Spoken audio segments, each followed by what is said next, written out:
Video को like करना मत भूलिएगा। कोशिश करते हैं यहाँ पर 25,000 लाइक्स की।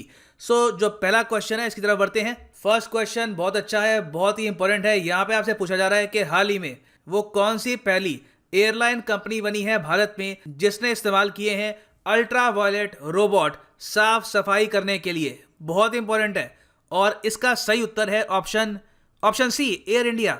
देखो, एयर इंडिया एक्सप्रेस जो है ये एक सब्सिडरी है ऑफ एयर इंडिया और हाल ही में इन्होंने लॉन्च किए हैं अल्ट्रा वायलेट डिसइंफेक्शन लैंपिंग सिस्टम वाले रोबोट। ये बेसिकली एक रोबोट है जहां पर यूवी लाइट्स आपको दिखेगी। और एक बार वीडियो में देख लो यहाँ पर मैं किसकी बात कर रहा हूँ। यहाँ पे आप देखोगे ये अकाउंट है एयर इंडिया एक्सप्रेस का। ये कह रहे हैं robot to clean and disinfect the aircraft. तो ये यहाँ पे इस तरीके से जो रोबोट है ये काम करेगा। ये जो यहाँ पर रोशनी छोड़ रहा है ये है अल्ट्रा वायलेट रोशनी। इससे जो भी यहाँ पर कीटाणु है, जो भी यहाँ पर छोटे कुछ वायरस वगैरह कुछ भी यहाँ पे इन्फेक्शन है, काफी कुछ यहाँ पे क्लीन हो जाएगा। और आपने देखा होगा कि ह्यूमन बींग्स को काफी दूर रखा है यहाँ पर और यहाँ पे फेस शील्ड भी पहन रखी है क्योंकि ये जो अल्ट्रा वायलेट रे होती है ये काफी ज़्यादा हानिकारक होती है ह्यूमन स्किन के लिए। और ये भी याद रख लेना कि एयर इंडिया एक्सप्रेस पहली कंपनी है इंडिया में ये करने वाली और ये सबसे पहले किया गया है बोइंग 737-800 एयरक्राफ्ट में। इन द फ्यूचर और भी एयरक्राफ्ट में इसको प्रैक्टिस करेंगे। आगे बढ़ते हैं अगले प्रश्न की तरफ। आजकल सेंट्रल अफ्रीकन रिपब्लिक ये देश है, ये बहुत ज़्यादा न्यूज़ में है। आपको सिंपली ये बताना है कि इस देश की राजधानी क्या है और यहाँ पे आपके ऑप्शंस हैं। सही उत्तर यहाँ पे है ऑप्शन बी, बैंगुई है यहाँ पर कैपिटल सेंट्रल अफ्रीकन रिपब्लिक की। और एक बार ये देश आप मैप पे भी देख लो। यहाँ पे आप देखोगे ये है एशिया और ये है हमारा प्यारा भारत। यहाँ से आपको जाना है वेस्ट की तरफ और यहाँ पे आता है अफ्रीका। और अफ्रीका के बिल्कुल बीचों बीच इस कंट्री को काफ़ी बार ये भी कहते हैं द हार्ट ऑफ अफ्रीका क्योंकि बिल्कुल आपको बीच में मिलेगा ये देश। कंप्लीटली सराउंडेड लैंडलॉक्ड कंट्री ये है सेंट्रल अफ्रीकन रिपब्लिक। अभी आजकल न्यूज़ में क्यों है? देखो, बहुत ही मुश्किल से बाद कई सालों के बाद यहाँ पे हुए हैं चुनाव और उसमें भी बहुत वायलेंस हुआ है। यूएन पीस कीपिंग फोर्स कोशिश कर रही है कि यहाँ पे शांति बनी रहे, मगर हाल ही में यूएन के सोल्जर्स पर ही यहाँ पे अटैक हो गया और यहाँ पे आप देखेंगे करीब 30,000 लोग वायलेंस की वजह से यहाँ पे भागे हैं।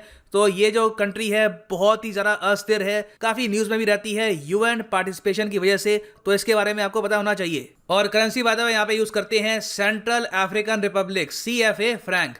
आगे बढ़ते हैं अगले प्रश्न की तरफ। आपको यहाँ पर यह बताना है कि हाल ही में मोबाइल एप्लीकेशन सतर्क नागरिक इनमें से किस यूनियन टेरिटरी द्वारा लॉन्च की गई है? यहाँ पर सही उत्तर है option C, Jammu and Kashmir. यहाँ पे आप अगर देखेंगे ये यहाँ पे है फोटो सतर्क नागरिक ऐप के लॉन्च की। ये यहाँ पर जम्मू कश्मीर के LG श्री मनोज सिन्हा और एंटी करप्शन ब्यूरो के भी यहाँ पर लोग हैं। इस ऐप का मेन फोकस ये है कि जम्मू और कश्मीर में करप्शन हम कैसे कम करें। और जैसे नाम से पता लग रहा है इस ऐप में एक आम आदमी करप्शन की कंप्लेन भी कर पाएगा। तो बहुत ही इंपॉर्टेंट ऐप है ये for Jammu Kashmir union territory. और यहाँ पे आप देख पाओगे JNK एंटी करप्शन ब्यूरो ने इस पर ट्वीट भी किया है, मोबाइल ऐप सतर्क नागरिक। तो आगे बढ़ते हैं अगले क्वेश्चन की तरफ। हाल ही में श्री माधव सिंह सोलंकी का निधन हुआ था। आपको ये बताना है कि ये किस स्टेट के चीफ मिनिस्टर थे, फॉर्मर चीफ मिनिस्टर थे। और बाय द वे इनका पॉलिटिकल करियर बहुत ही ज़्यादा सक्सेसफुल था। ये एक बार को यूनियन मिनिस्टर भी रह चुके हैं। इंडिया के विदेश मंत्री थे ये नरसिम्हा राव के अंडर। और यहाँ पर जो सही आंसर है ये है ऑप्शन ए, गुजरात। जी हाँ, गुजरात के थे ये मुख्यमंत्री। बहुत बार ये गुजरात के मुख्यमंत्री रह चुके हैं और बाद में एक बार ये सेंटर में भी रहे थे मिनिस्टर। तो यहाँ पे आप देख पाएंगे he was India's external affairs minister under prime minister Narasimha Rao. और इनके निधन पर प्राइम मिनिस्टर ने भी यहाँ पर शोक जताया है। यहाँ पे आप देखेंगे लिखा हुआ है Shri Madhav Singh Solanki ji was a formidable leader playing a key role in Gujarat politics for decades. कई दशकों तक इनका यहाँ पे बहुत ही बड़ा रोल था। सो आगे बढ़ते हैं अगले प्रश्न की तरफ। यहाँ पे आपसे पूछा जा रहा है कि विश्व हिंदी दिवस हम किस डेट को ऑब्जर्व करते हैं? ये देखो, बहुत ही इंपॉर्टेंट क्वेश्चन होते हैं ये डेट वाले। किसी भी एग्जाम में कब आपसे बस एक क्वेश्चन आ जाए, यू नेवर नो। तो जितनी आप प्रैक्टिस करोगे, जितना मेमोराइज करोगे, उतना आपके लिए बेनिफिशियल है। यहाँ पर सही उत्तर है ऑप्शन बी, 10 जनवरी। अब देखो यहाँ पे ट्रिक है, आप कभी गूगल करोगे ना हिंदी डे तो हो सकता है कि वहाँ पे आपको देखिए 14 सितंबर। अब यहाँ पे फर्क जान लो, एक तो होता है विश्व हिंदी दिवस, वर्ल्ड हिंदी डे, वो हम सेलिब्रेट करते हैं, ऑब्जर्व करते हैं हर साल जनवरी 10 को। मगर एक होता है हिंदी डे, वो सिर्फ है नॉर्थ इंडिया के लिए, ये हम ऑब्जर्व करते हैं 14 सितंबर को हर साल। और जो पहला विश्व हिंदी दिवस है, वर्ल्ड हिंदी डे, ये हमने सेलिब्रेट करना शुरू किया था 2006 से। और यहाँ पे आप देख पाएंगे इसका आर्टिकल है 10th January world Hindi day is celebrated around the world. तो आगे बढ़ते हैं अगले प्रश्न की तरफ। यहाँ पे आपसे पूछ रहे हैं कि हाल ही में ट्विटर ने परमानेंटली सस्पेंड कर दिया है अकाउंट इनमें से किस कंट्री के हेड ऑफ स्टेट का। और यहाँ पर सही उत्तर है, अगर आप न्यूज़ फॉलो करते हैं तो बहुत ही आराम से इसको आप आंसर कर लेंगे। सही उत्तर यहाँ पे है डोनाल्ड ट्रंप। बहुत बड़ी बात है, ट्विटर ने यूएस प्रेसिडेंट का जो अकाउंट है परमानेंटली सस्पेंड कर दिया है। और वजह यह बताई है कि ये मिसलीडिंग कमेंट्स कर रहे हैं इलेक्शन के बारे में और लोगों को भड़का रहे हैं। डोनाल्ड ट्रंप ने इसके जवाब में यही बोला है कि मैं हार नहीं मानूंगा और मैं अपना खुद का प्लेटफॉर्म बनाऊंगा। और ट्विटर के बारे में ये जान लो, ये है एक अमेरिकन माइक्रो ब्लॉगिंग और सोशल नेटवर्किंग साइट।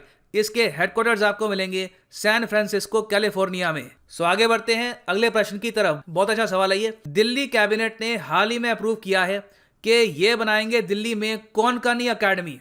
कोंकणी आपको पता होगा भाषा है बहुत ही सुंदर, तो कोंकणी भाषा के लिए दिल्ली में बनाई जाएगी एक अकेडमी। आपको सिंपली यहाँ पर यह बताना है कि कोंकणी भाषा इनमें से किस स्टेट की ऑफिशियल लैंग्वेज है, आधिकारिक भाषा कौन सी है इनमें से किस स्टेट की। सही उत्तर यहाँ पे है ऑप्शन ए, गोवा। जी हाँ, गोवा की है ये ऑफिशियल लैंग्वेज। और कोंकणी भाषा आजकल काफ़ी करंट अफेयर्स में आ गई है बिकॉज ऑफ दिस डेवलपमेंट। यहाँ पे आप देखेंगे अरविंद केजरीवाल की ट्वीट है, congratulations to all Konkani speaking people and those who love Konkani language to promote Konkani language, Delhi cabinet approved setting up Konkani academy. इससे पहले इन्होंने हाल ही में यह भी अप्रूव किया है कि दिल्ली में ये बनाएंगे तमिल अकेडमी। तो दिल्ली सरकार आज के समय जो विभिन्न भाषाएं हैं पूरे भारत की उसको प्रमोट कर रही है। और कोंकणी भाषा के बारे में आपको ये बताना चाहिए कि ये one of the 22 scheduled languages है mentioned in the 8th schedule of the Indian constitution. So आगे बढ़ते हैं अगले प्रश्न की तरफ। अच्छा, ये भी बहुत अच्छा सवाल है। यहाँ पे आपसे पूछ रहे हैं कि इंडिया का पहला इंडोर स्की पार्क बनाया जाएगा किस लोकेशन पर। स्की आपको पता होगा एक बहुत ही सुंदर स्पोर्ट होता है, ज्यादातर ये होता है आउटडोर। इंडिया में पहली बार इंडोर एक क्लोज्ड फैसिलिटी में हम बनाएंगे एक स्की पार्क। तो काफी खर्चा आएगा इसमें, बहुत ही बड़ा ये प्रोजेक्ट है और ये बनेगा कुफरी में। So option A is the right answer.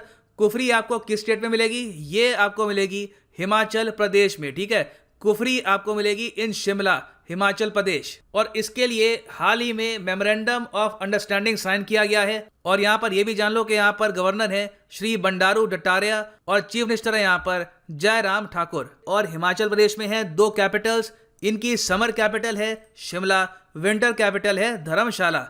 और यहाँ पे आप देख पाएंगे इसका आर्टिकल भी है।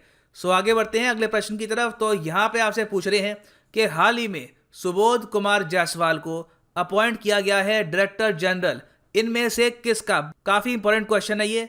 और सही उत्तर यहाँ पे है option D, central industrial security force, CISF। देखो CISF बहुत ही ज्यादा इंपॉर्टेंट सिक्योरिटी फोर्स है। आपको यह बताना चाहिए कि देश में जो भी हमारे न्यूक्लियर प्लांट है, एटॉमिक प्लांट है, हमारे इसरो के बहुत सारे इंस्टॉलेशंस हैं, जो हमारी बहुत बड़ी रिफाइनरीज हैं पूरे देश भर में, जो हमारे बंदरगाह हैं, जो हमारी मिनिस्ट्रीज हैं, जो फर्टिलाइजर यूनिट्स हैं, जो हमारे एयरपोर्ट्स हैं, इन सब की रखवाली कौन करता है। यहाँ पे गार्ड कौन से आपको मिलेंगे? यहाँ पे आपको मिलेंगे CISF के जवान। तो यहाँ पे CISF का डायरेक्टर जनरल होना एक काफी बड़ी पोस्ट है। तो याद रखिएगा, सुबोध जायसवाल हैं आज के समय director general of central industrial security force. ये है 28th director general of CISF। और CISF के हेडक्वार्टर्स आपको मिलेंगे न्यू दिल्ली में। आगे बढ़ते हैं अगले प्रश्न की तरफ। इस क्वेश्चन में आपसे यह पूछ रहे हैं कि हाल ही में भारत की वो कौन सी एयरलाइन कंपनी है जिसकी ऑल विमेन पायलट टीम, जी हाँ, पूरा जो विमान है उसको विमेन फ्लाई कर रही थी। इन्होंने एक बहुत ही लंबे रास्ते से, दुनिया के सबसे लंबे रास्ते से नॉर्थ पोल के ऊपर ट्रैवल किया है। नॉर्थ पोल ये जान लो, मान लो ये प्लैनेट अर्थ है ना, तो इसके यहाँ पर ये है नॉर्थ पोल, ये यहाँ पे है साउथ पोल। साउथ पोल को हम लोग कहते हैं एंटार्क्टिका, नॉर्थ पोल में आपको मिलेगा आर्टिक। तो आर्टिक के ऊपर से इन्होंने फ्लाई किया है और काफी बड़ी अकॉम्प्लिशमेंट है। ये करके दिखाया है एयर इंडिया की कंपनी ने। ठीक है, एयर इंडिया ने आगे भेजा था ऑल वुमेन पायलट टीम को। और यहाँ पे आप देखेंगे आर्टिकल है हिंदुस्तान टाइम्स का, Air India all women pilot team to fly over North Pole on world's longest air route. और ये कारनामा बाय द वे कर चुके हैं। 9 जनवरी को ये इन्होंने कंप्लीट कर लिया था और इसमें इन्होंने फ्लाइट अपनी शुरू करी थी USA सैन फ्रांसिस्को से। उसके बाद नॉर्थ पोल के थ्रू ये वापस इंडिया में आए बेंगलुरु में। टोटल 16,000 किलोमीटर का यहाँ पर सफर तय किया गया। तो काफी न्यूज में है, इसके बारे में आपको बताना चाहिए। अब बात करते हैं उस क्वेश्चन के बारे में जो मैंने आपसे पूछा था 9 जनवरी 2021 को।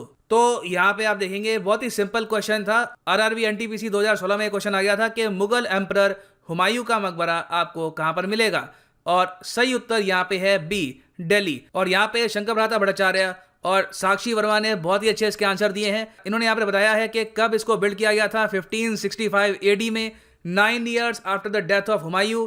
और हुमायूं के जो सन थे उसके बारे में यहाँ पे जानकारी दी गई है। बहुत ही अच्छी नॉलेज, आप कमेंट सेक्शन में आप लोग बहुत अच्छी नॉलेज शेयर कर रहे हैं।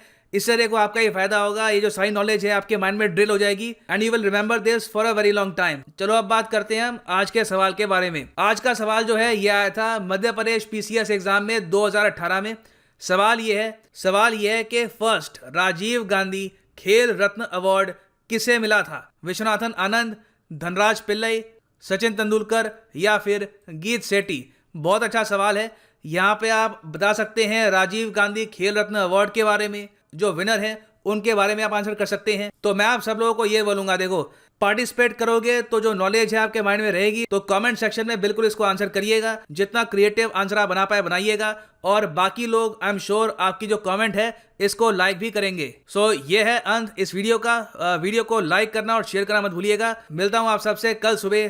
Thanks for listening and as always God bless you all.